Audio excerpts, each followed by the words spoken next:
Who doesn't know about the nun? But few people know that this nun existed in real life. She was a nun whose body was possessed by a demonic spirit named Valak, a demon known in Christian demonology as the president of hell. This demon is so powerful that it can possess anyone, even a holy nun. And today I'm going to tell you the real story, or let's say, the real story, which gave birth to the nun. How did the gods' worship girl become a demon's hands toy? And what was the place where the real nun lived? How did this all start? This is called England's most haunted house, whose name was Borley Rectory, a house that was a ghost's factory.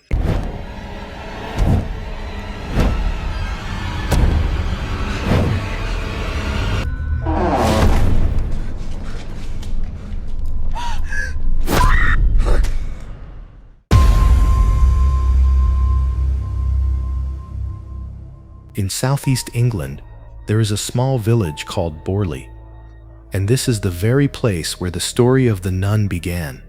Borley Rectory. From the outside, Borley Rectory looks like a large, old, and stately home, but on the inside, it is something else entirely. It is a mysterious, haunted house whose walls have kept countless stories locked away inside. In 1862, the Bull family first built the house. They wanted to create a holy, peaceful place dedicated solely to religious life. But as time went on, the house took on a form that no one could have ever imagined.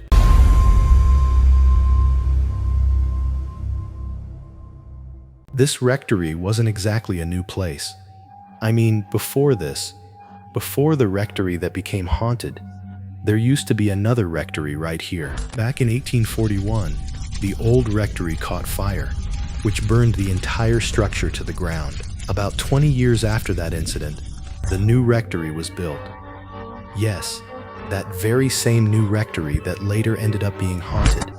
But the reason it became haunted goes back even further than 1841, because before that new rectory was even built, another incident happened at this location, and it took place in the year 1360.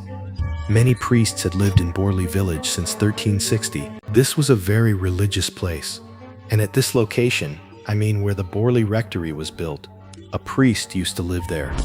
Well, that priest started an affair with a nun. She was from a nearby convent, but as soon as people found out about their relationship, they were caught and sentenced. The punishment was brutal. The monk was publicly hanged, but something even worse happened to that poor nun.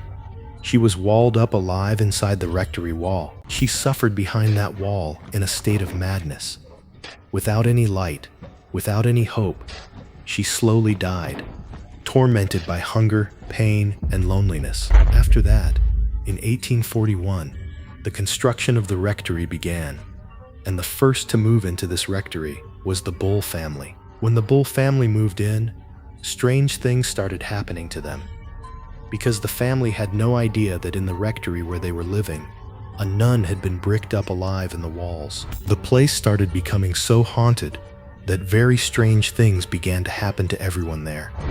Anyone who came here felt uneasy. Sometimes people would hear footsteps, or feel like they were being watched, or that someone was standing right beside them, as if some invisible energy or an invisible person was moving around them. Some people would see strange shadows that would appear one moment and vanish the next. For a long time, people refused to believe it. Everyone thought it might just be their imagination. But the real fear began a year later, because the nun was now completely returned.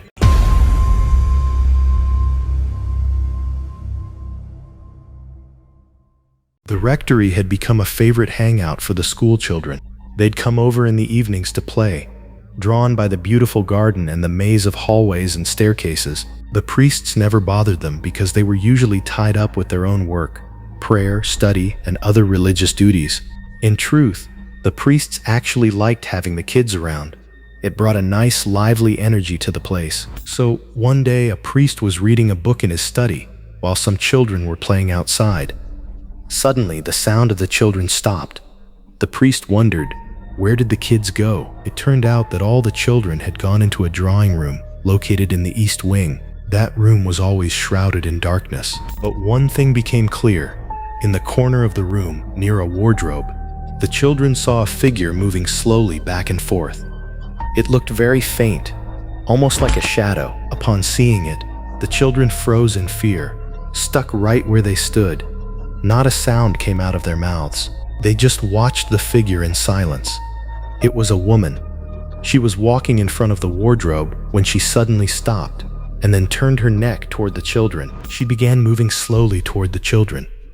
As she got closer, they realized it wasn't a shadow at all. It was a very old woman. It was as if she hadn't eaten in centuries. She was skin and bones, a literal skeleton with sunken eyes. She was ancient, frail, and absolutely terrifying. But that wasn't the scariest part. The truly terrifying thing was when the children looked down and saw her feet. That woman's feet weren't touching the ground. She was hovering in the air. The children screamed and started running out of that drawing room. By then, the priest had arrived. He tried to stop the children and tried to ask them what happened. The priest couldn't believe what the terrified children told him as they scrambled away. He went into the room to check, but there was nothing there, just silence. A cold silence.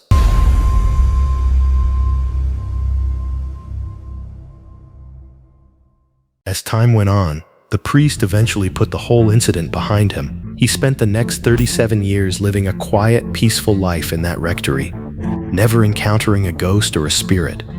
Not a sound, not a shadow. He had convinced himself that what he'd witnessed was just a thing of the past, a trick of the mind. But then, the time for his retirement arrived. And in that very week, but something happened. One evening, he was sitting in his study, reading a book, just like any other day. Suddenly, a familiar scream echoed through the air. But this time, the sound didn't come from inside the house. It was coming from the courtyard outside. He jumped up and peered out the window. Everything was deathly silent, but the wind felt like it was whispering something he hadn't felt in 37 years. He headed down into the courtyard.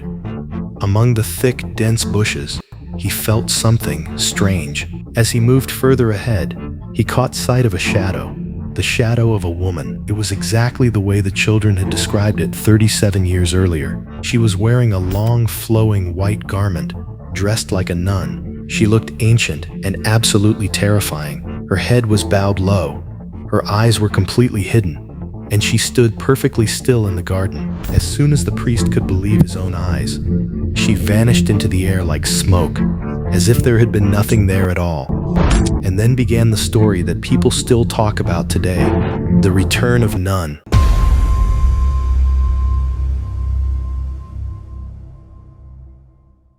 People felt a deep emotional connection to the nun's spirit. Many believed that a terrible injustice had been done to the poor woman back in 1360, that she shouldn't have been walled up alive. They thought she was a soul trapped between two worlds, unable to find peace. To this day, it is said that her body and soul remain imprisoned within the walls of the rectory. The priest who witnessed the apparition eventually retired and left the premises. After that, a new family moved in. Reverend Geyer Smith and his wife Mabel. Everything was fine at first, but then the same strange events began to happen all over again. One day, while Mabel was cleaning the house, she found herself in an old drawing room in the east wing. As she cleaned, she opened the wardrobe and let out a blood-curdling scream. What she saw inside was the stuff of nightmares. Mabel screamed for her husband. After that, they called the church authorities because there was a skull inside the wardrobe, a human skull of all things. Now, where did it come from? Did some former priest leave it there? Was there some dark secret behind it? Was it a nun's skull? Nobody knows. But this was a potential crime scene. So the police launched an investigation, and when the report came back, it turned out the skull was 100 years old. It belonged to a young woman. The Smith family, though, didn't really freak out, because they were pretty religious. They didn't believe in ghosts, so they just got rid of the skull. But getting rid of the skull didn't solve the problem. It actually made it worse. They started hearing noises, seeing shadows, and things in their house started moving on their own. So, the family got in touch with a newspaper called the Daily Mirror. They reached out to a newspaper and spilled all the details, just so the public would finally know what was going on. To investigate the whole situation, a press reporter showed up at their rectory, but he didn't come alone. He brought along an investigator. This guy was a pretty famous paranormal researcher in England at the time. His name was Harry Price. Well, Harry's take on it was that the spirit haunting the place had been there for a really long time. It's better to just leave than to try and get rid of that spirit. So, for 3 years, the Smith family just stuck it out, but they couldn't survive the situation. They basically decided, we're out of here before this shadow takes us out. As soon as they left the rectory, the Foster family moved in. It was just 2 of them, Lionel and Marion Foster. When they moved in, a lamp or a lantern, whatever it was, a mistake happened that caused a fire to break out in the rectory. This was the fire that completely destroyed the original rectory. Since it was burnt to the ground and nobody could live there anymore, it was torn down in 1944. This was right in the middle of World War II. The crews who came to demolish the place, and even those who worked on the renovations afterward, all felt that something was definitely off there. Then Ed and Lorraine Warren entered the picture. Now, if you don't know who they are, you should really look them up. They are the rulers of the spirit world, the most famous paranormal investigators on the planet. Their actual case files are the basis for all those Hollywood horror movies based on real-life events. They were the ones who tried to banish real-world demons, from the Annabelle case to stories of exorcism. So, a new rectory was built on this spot, and when some paranormal activity started happening, Ed and Lorraine Warren stepped in to investigate. They figured it out pretty quickly. Once they dug into the history of the place, they realized that all these events were happening because of a nun whose body was buried right there on the walls. And it's not just that nun. Other demonic entities have gathered here too. That's because the history of this rectory hasn't exactly been a good one. This place has always been haunted and desolate, leading to a massive buildup of negative energy.